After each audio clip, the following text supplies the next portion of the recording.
میں نے کچھ نہیں دیکھا، میں سچ کہہ رہی ہوں۔ وہ اپنی آنکھوں پر ہاتھ رکھتی پیچھے ہٹی تھی، جبکہ بہرام خان زادہ بعد ٹاول میں لپٹا اس کے مزید قریب آیا تھا۔ کہنے لگا، اچھا کچھ نہیں دیکھا تم نے؟ شرم نہیں آتی؟ جب میں نہ رہا تھا تو تم نے واش روم کا دروازہ کیوں کھولا؟ مجھے تمہارے لچھن شروع سے ہی کچھ ٹھیک نہیں لگے تھے، کچھ زیادہ ہی جوانی آگ نہیں اگل رہی تمہاری؟ ہاں؟ ملیحہ تو یہ الفاظ سن کر شرم سے سرخ لال ہو چکی تھی، یہی چاہتی تھی کہ بس ابھی زمین پھٹے اور وہ اس میں دھنس جائے۔ کہنے لگی، میں سچ کہہ رہی ہوں، پلیز مجھے معاف کر دیں، میں دوبارہ ایسی غلطی نہیں کروں گی۔ مگر بہرام بولا، میں پورا بدلہ لے کر رہتا ہوں، سمجھی؟ تم نے مجھے بغیر کپڑوں کے دیکھا، وہ بھی نہاتے ہوئے۔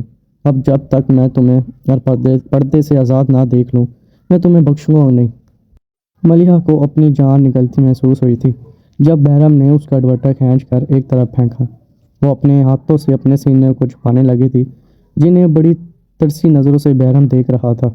آگے بڑھ کر کہنے لگا، چلو اتارو یہ سب، مجھے غصہ مت دلاؤ، اگر مجھے غصہ آ گیا تو جانتی ہو نا میں کیا کروں گا، چلنے کے قابل نہیں رہو گی، ایسی بری حالت کر دوں گا تمہاری۔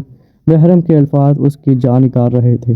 وہ اس وقت تک پچھتا رہی تھی جب اس نے اس 6 فٹ پھٹے دیو کی شرط مان کر اس خاص مشن میں ساتھ دینے کا وعدہ کیا تھا، وہ بھی 5 لاکھ کے عوض۔ کرتی کیا نہ کرتی، بہرام نے آگے بڑھ کر اپنا ہاتھ خود اس کی قمیض تک لایا اور ایک جھٹکے سے اس کی قمیض رنائیوں سے تار کر کے وہاں پر اپنا، یہ آپ کیا کر رہے ہیں؟ میں نے آپ کو کہا ہے نا کہ میں ایسی ویسی لڑکی نہیں ہوں۔ گھبراتے ہوئے 17 سالہ ملیحہ نے اپنے گرد اپنی چادر کو پہلے سے بھی زیادہ مضبوطی سے تھاما تھا۔ وہ جیسے جیسے پیچھے قدم اٹھا رہی تھی، سامنے کھڑا شرٹ لیس بہرام اس کی جانب قدم بڑھاتا دروازے پر ہاتھ رکھ کر اس کے فرار کے سارے راستے بند کر چکا تھا۔ تھوڑی پر ہاتھ رکھ کر اس کا چہرہ اوپر اٹھا کر کہنے لگا، کتنی بار تمہیں کہا ہے، میرے کمرے میں اگر دوبارہ تم نے قدم رکھا تو تمہاری یہ عزت چٹکیوں میں اتار کر دوں گا۔ ملیحہ گھبرا چکی تھی، کہنے لگی کہ میں وعدہ کرتی ہوں آئندہ نہیں آؤں گی۔ وہ تو مجھے بی بی جی نے آپ کے کمرے میں دودھ کا گلاس پہنچانے کو کہا تھا۔ وہ کہنے لگا کہ اب تو تم شیر کے شکنجے میں پھنس چکی ہو، اس کمرے سے تم میری اجازت کے بغیر نکل ہی نہیں سکتی۔ اب یا تو تم میری بات مانو گی یا پھر اپنے ہاتھوں سے خود کو ہر پردے سے آزاد کرو گی اور میرا دل بہلاؤ گی، وہ بھی پوری رات۔ وہ 6 فٹ کا باڈی بلڈر اس کے سامنے تو اس کی کوئی اہمیت ہی نہیں تھی۔ گھبرا کر وہ اپنے چہرے پر ہاتھ رکھ کے کہنے لگی کہ نہیں، میں ایسا نہیں کر سکتی، میں ایسا کرنے کا سوچ بھی نہیں سکتی۔ آپ مجھے بتائیں مجھے کیا کرنا ہوگا؟ بڑی مشکل سے آج وہ اس کے ہاتھ لگ ہی چکے تھے۔ چہرے پر ایک فاتحانہ مسکراہٹ سجا کر بہرام خانزادہ نے اس کی جانب دیکھا اور پھر اپنا ہاتھ اس کی کمر میں ڈال کر کہنے لگا، چلو شاباش، شروع ہو جاؤ۔ سب سے پہلے تمہیں اپنا یہ دوپٹہ اتارنا ہوگا۔ پھر یہ کہتے ہوئے وہ ایک جھٹکے سے اس کے دوپٹے کو اس سے جدا کر گیا۔ ملیحہ اپنے سینوں کو اپنے ہاتھوں سے چھپانے لگی۔ بہرام کی نظریں جب اس کے سینے پر گئی تو اس کے ماتھے پر بل پڑے تھے۔ وہ پھر کہنے لگا، عمر تمہاری 17 سال ہے اور فگر تمہارا 40 سال کی عورت جیسا ہے، آخر چکر کیا ہے تمہارا؟ یہ کہتے ہوئے وہ اس کے مزید قریب ہوا تھا جب ملیحہ نے جھٹکے سے بہرام کو خود سے دور کیا اور کمرے کا لاک کھول کر جانے لگی۔ تبھی بہرام نے اسے بازو سے پکڑ کر اپنے مزید قریب کھینچ لیا اور اگلے ہی پل اپنا ہاتھ زور سے اس کے ہاتھ میں چائے کا کپ لیے وہ دھیرے دھیرے گھونٹ بھرتی ہوئی سامنے کھڑی اس لڑکی کو کھڑی نظر سے دیکھ رہی تھی، جس کی عمر 17 سال تھی اور اس وقت نقاب میں چہرہ چھپا کر کھڑی تھی۔ صاف دکھائی دے رہا تھا کہ وہ کانپ رہی ہے۔ فاقرہ بیگم نے اسے کن آنکھوں سے دیکھا تھا، پھر کہنے لگی کہ یہاں پر کوئی مرد تمہیں دکھائی دے رہا ہے؟ ہم سب خواتین ہی ہیں، یہاں پر اپنا نقاب اتارو۔ فاقرہ بیگم کی آواز سن کر ملیحہ نے کھچکھچاتے ہوئے اپنے چہرے سے نقاب اٹھایا تھا۔ فاقرہ بیگم اس کے حسن سے خاصی متاثر ہوئی تھی، واقعی میں وہ بے حد خوبصورت تھی۔ فاقرہ بیگم کو تو جیسے اس کے حسن سے حسد سا محسوس ہونے لگا تھا۔ فوراً نظریں ہٹا کر گئی، پھر کہنے لگی، شکل و صورت سے تو اچھی لگتی ہو، تمہیں پھر ہمارے گھر میں ملازمہ بننے کی کیا ضرورت پیش آ گئی؟ ملیحہ نے گہری سانس خارج کی تھی۔ وہ ایک پڑھی لڑکی تھی، ابھی بھی FSC کر رہی تھی۔ خواب تو بہت اونچے دیکھ رکھے تھے کہ وہ میڈیکل پڑھ کر ڈاکٹر بنے گی، مگر جس طرح گھر کے حالات تھے نہ جانے ڈاکٹر بننا نصیب ہوتا نہ ہوتا۔ پھر گہری سانس خارج کر کے کہنے لگی کہ بی بی جی، بس گھر کے حالات ایسے ہی ہو گئے، بابا کے انتقال کے بعد گھر کا سارا خرچ میرے ہی کندھوں پر آ چکا ہے، میرا کوئی بھائی نہیں ہے، اس لیے مجھے ہی باہر نکلنا پڑا۔ فاقرہ بیگم کہنے لگی کہ ٹھیک ہے، آج کے بعد کچن کی ساری ذمہ داری تم ہی سنبھالو گی۔ یہ کہہ کر وہ وہاں سے جا چکی تھی اور ملیہ وہاں سے سیدھا کچن میں آ چکی تھی۔ اتنا بڑا کچن دیکھ کر اس کی آنکھیں کھلی کی کھلی رہ گئی۔ یہاں پر ضرورت کی ہر ایک چیز موجود تھی۔ ایک پکی سی عمر کی ملازمہ آئی اور اس کے ہاتھ میں کھانے کی لسٹ تھمائی، کہنے لگی کہ ابھی دوپہر میں تم یہ سب بناؤ گی اور رات کو کھانا الگ سے بناؤ گی۔ اس لسٹ کو دیکھ کر ایک بار کو تو وہ چکرا چکی تھی۔ ان کے ہاں تو ایک وقت کھانا بنتا تھا اور 2 دن وہی کھاتے رہتے تھے، اور یہاں تینوں وقت تازہ مرغ مسلم، اور وہ بھی 4 سے 5 قسم کے بنانے تھے۔ وہ کمزور سی جان تو کھانا ویسے بھی اچھا بنا لیتی تھی، اس لیے کام میں لگ گئی۔ گرمی کی وجہ سے ملیہ نے اپنا دوپٹہ اتار کر کرسی پر رکھ دیا تھا، اپنے بالوں کو جوڑے میں باندھ رکھا تھا۔ پسینے سے اس کی قمیض اس کے وجود سے چپک رہی تھی، جس سے اس کی رائنا کافی حد تک واضح ہو چکی تھی۔ اپنے ہی دھیان میں کام کر رہی تھی جب آفس سے واپس آئے بیرم گھر میں داخل ہوا۔ اسے لگا تھا جیسے ہمیشہ کی طرح آج بھی اس کی امی کچن میں کھڑی کھانا بنا رہی ہوگی۔ اپنے ہی دھیان میں موبائل پر کام کر رہا تھا۔ کچن میں داخل ہوتے ہی اس نے اپنی بھائی پھیلا دی، کہنے لگا موم میں آ گیا۔ اس کی عادت تھی جب بھی گھر آتا وہ اپنی ماں کو گلے سے لگا کر ان کے ماتھے پر بوسہ دیا کرتا تھا۔ موبائل کو فوراً جیب میں ڈال کر جیسے اس نے بھائی پھیلائے تو ملیہ کی چیخ نکلی تھی۔ گھبرائے انداز میں اس نے ہانڈیا کا چمچہ اٹھا کر فوراً بیرم کی طرف دیکھا تھا۔ بیرم بھی ایک پل کو ہڑبڑا سا گیا، وہیں شرمندہ بھی ہو چکا تھا۔ اس نئی لڑکی کو دیکھ کر کہنے لگا تم یہاں پر کیا کر رہی ہو؟ تو کہنے لگی کہ آپ کو شرم نہیں آتی؟ آپ مجھے گلے لگانے کا سوچ بھی کیسے سکتے ہیں؟ شرم تمیز نہیں ہے آپ کو؟ بہرحال اس لڑکی کی اپنے سامنے زبان چلتی دیکھ کر اسے غور کر دیکھنے لگا۔ وہ اس سے سنانا چاہتا تھا اور نہ جانے کیا کچھ کہنا چاہتا تھا، مگر کچھ تو بات تھی اس لڑکی میں کہ وہ کچھ بول ہی نہ پائے۔ اس وقت وہ کچن سے باہر نکل آیا۔ اس کی شور کی آواز سن کر فاقہ بیگم کمرے سے نکل چکی تھی۔ کہنے لگی کہ امی یہ لڑکی کون ہے اور کچن میں کیا کر رہی تھی؟ اس کی ماں مسکرا کر کہنے لگی کہ کیا ہوا بیٹا؟ اس نے تمہیں کچھ کہا ہے کیا؟ آج ہی میں نے اس کو اپنے گھر میں کام پر رکھا ہے اور یہ صرف کھانا بنایا کرے گی۔ سن کر وہ زیر لب مسکرایا اور پھر اپنی ماں کے ساتھ بیٹھ چکا تھا۔ چور نظر سے ملیہ اسی کو دیکھ رہی تھی، پر خوشی چہرہ، چوڑا سینہ، بالکل کسی ہیکل درندے جیسا لگتا تھا، اور یقیناً ایسی باڈی رکھنے والے لڑکوں پر لڑکیاں مر رہی ہوتی ہیں، مگر ملیہ ان سب سے کوئی دلچسپی نہیں تھی۔ بیرم اس لڑکی کو سر سے پیر تک دیکھنے کے بعد نہ جانے کیوں اسے تنگ کرنے کا کوئی بہانہ ہاتھ سے جانے نہیں دیتا تھا۔ اس سے پہلے اس گھر میں جتنی ملازمت تھی وہ سبھی بڑی عمر کی تھی اور وہ سب عجیبی سی شکل و صورت کی تھی۔ کبھی بیرم کی نظر ان ملازموں کی طرف اٹھی نہیں تھی، مگر اس لڑکی میں کچھ تو خاص بات ضرور تھی کہ بیرم بلا وجہ اسے تنگ کرنے کا سوچ چکا تھا۔ جب کھانا بنا کر تیار ہو گیا تو وہ ایک جانب کھڑی ہو گئی۔ بیرم اسے گور کر دیکھ رہا تھا، کہنے لگا یہ بت بنے کیا کھڑی ہو، آؤ مجھے کھانا سرو کرو۔ وہ آگے بڑھی، جب کھانا ڈالنے لگی تو کہنے لگا اتنا زیادہ کیوں ڈال دیا؟ میں کہتا ہوں میں کوئی جانور دکھائی دے رہا ہوں؟ کم کرو اس سے۔ وہ کم کرنے لگی تو کہنے لگا دوسری پلیٹ میں ڈالو، اب یہ پلیٹ تو خراب ہو گئی ہے۔ ملیہ کو اس کے ساتھ پرے پر جی بھر کر غصہ آ رہا تھا۔ یہ غصہ بیرم اسے جان بوجھ کر دلا رہا تھا۔ پانی کا گلاس تک بھی وہ خود نہیں اٹھا رہا تھا، بار بار اسے پکارا تھا۔ وہ فاقہ بیگم سے دیکھ کر کہہ رہی تھی کہ کیا ہو گیا، کیوں تنگ کر رہے ہو اسے؟ جب بھی بیرم ایک آنکھ دبا کر اپنی ماں کو خاموش کروا گیا۔ خیر فاقہ بیگم کو بھی ان باتوں سے کوئی خاص فرق نہیں پڑتا تھا۔ خیر سب کے کھانا کھانے کے بعد سبھی اپنے اپنے کمرے میں جا چکے تھے۔ جو کھانا بچ چکا تھا وہ سمیٹنے کے بعد ملیہ فاقہ بیگم کے پاس آئی، جو نائٹ سوٹ میں ملبوس اپنے کمرے میں جا کر سونے لگی تھی۔ وہ اپنے کمرے کے دروازے میں کھڑا دیکھ کر کہنے لگی کہ کیا بات ہے لڑکی، جاؤ جا کر سو جاؤ۔ ہچکچاتے ہوئے ملیہ کہنے لگی کہ بی بی جی کہاں پر سوؤں؟ فاقہ بیگم کہنے لگی آؤ میرے بیڈ روم میں سو جاؤ۔ وہ جھجک کر کہنے لگی کہ نہیں بی بی جی، وہ میں تو بس ایسے ہی پوچھ رہی تھی کہ میں سوؤں گی کہاں۔ وہ کہنے لگی کہ کیا مطلب کہاں سوؤ گی؟ کچن دیا ہے نا تمہیں، وہیں فرش پر سو جاؤ۔ نہ ہی انہوں نے اسے میٹرس دیا تھا، نہ تکیہ اور نہ ہی چادر۔ چپ چاپ کچن میں ایک جانب کونے میں خالی جگہ دے کر وہ وہاں پر بیٹھ گئی۔ ذہن میں کئی طرح کے وسوسے سے آ رہے تھے، مگر وہ کچھ بھی ماضی کا سوچنا نہیں چاہتی تھی۔ بی بی جی اسے 30,000 تنخواہ دے رہی تھی، اس سے اس کا اچھا خاصا گھر کا خرچہ چل جاتا، یہی کافی تھا۔ وہ وہیں فرش پر سارے دن کی تھکی آری اپنے سر کے نیچے بازو رکھ کر سو گئی، جبکہ بیرم اپنے کمرے میں لیپ ٹاپ پر کچھ کام کر رہا تھا۔ اس سے پہلے جب بھی اسے رات کو کافی پینی ہوتی تو وہ خود ہی اٹھ کر بنایا کرتا تھا، مگر اب وہ کافی اس لڑکی سے ہی بنوانا چاہتا تھا۔ چلتا ہوا کچن کے دروازے پر آیا اور کہنے لگا یہ لڑکی کافی بناؤ میرے لیے، مگر کوئی جواب نہ آیا۔ تو پھر بیرم نے کچن میں قدم رکھا، جب دیکھا تو وہ ایک جانب فرش پر سو رہی تھی۔ حال چہرے پر آئے ہوئے تھے، اسے یوں فرش پر سوتا دیکھ کر بیرم کو کچھ ہوا تھا۔ گھر میں سرونٹ کوارٹر خالی تھے، اس لڑکی کو وہاں پر سونے کے لیے کیوں نہیں کہا گیا؟ وہ چلتا ہوا اس کے قریب آیا اور غور سے اس کی طرف دیکھنے لگا۔ اس کے چہرے پر چھائی معصومیت پر بیرم کا دل بے چین ہونے لگا تھا۔ وہ اس کے قریب میں ہی فرش پر گھٹنوں کے بل بیٹھ گیا اور اپنا ہاتھ اس کے چہرے پر آئے بالوں کو پیچھے اٹھانے لگا۔ اس کے دل میں سرشاری سے ابھرنے لگی تھی